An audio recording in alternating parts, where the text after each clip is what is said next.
pasaulį ir traukiantis žodis, ir gazinantis šamanizmas arba šamanai, bet šitoje vietoje jokios mistikos nėra, šie žmonės yra gydytojai, bet kurie gydo balsų. Ir tai yra Nikolai Oržak, jo toks žymus labai šamanas arba balso profesionalas, ir jo sūnus Amir Oržak. Sūnus labiau dirbo per judesį, per kvėpavimą, Nikolajus dirbo per garsą, bet jie vienas kitą labai papildo. Ir jie atvažiavo iš Tuvos, tai yra Sibiras, virš Mongolijos, toks didelis kraštas, kuriame šio dainavimo tradicijos yra tokios kaip labai senos. Ir todėl jie perduoda vieni kitiem iš kartos į kartą, bet aš suprantu, kad tai labai stipriai rezonuoja ir mūsų šiaurės mentalitetui, toks giluminis dainavimas, kuris labai pakelia energiją. Tai aš sakyčiau, kad tai labai žymus šamanas ir mokslininkams, ir visokiem ezoterikams, ir muzikantams, ir todėl čia gali dalyvauti koncerte bet kokios pakraipos žmonės.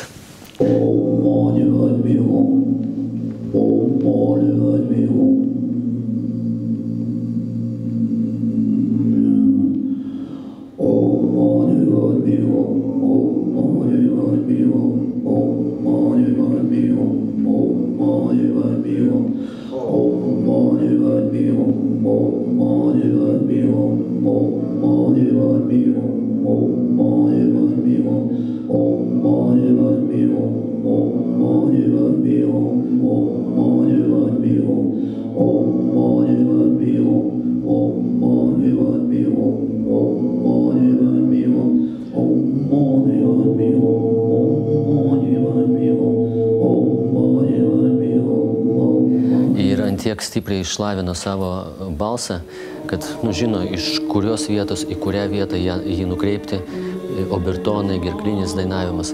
Ir iš vienos pusės tai labai tokia muzika ar dainavimas ir labai atpalaiduoja protą ir padeda tiesiog matyti arba vaizdus, arba atsakymus gauti. Tokia meditacinė būsena sukuria.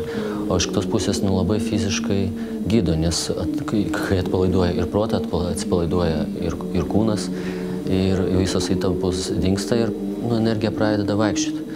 Tai šitie žmonės, iš vienos pusės čia galima sakyti muzikinis koncertas, kuris iš estetinės pusės labai gražus, bet iš kitos pusės daug atsiliepimų gaunam, kad tiesiog keičiasi, ne taip, kad gyvenimas, bet būsena toks kaip savijauta. Tai aš pamačiau Nikolajų pirmą kartą, tiesiog klausiau muziką ir pakvietė į koncertą Maskvoje. Ir pakviečiau, gal į Lietuvą galės atvažiuoti. Ir kai jis sutiko, aš nežinau, ar čia bus renginių, nebus, bet pamatėm, kad labai stipriai rezonuoja žmonėm ir pradėjom daryti renginius. Tai dabar jau Nikolajus 5. kartą Lietuvoje su seminarais, koncertais, individualiom konsultacijom.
Kauno menininkų namai.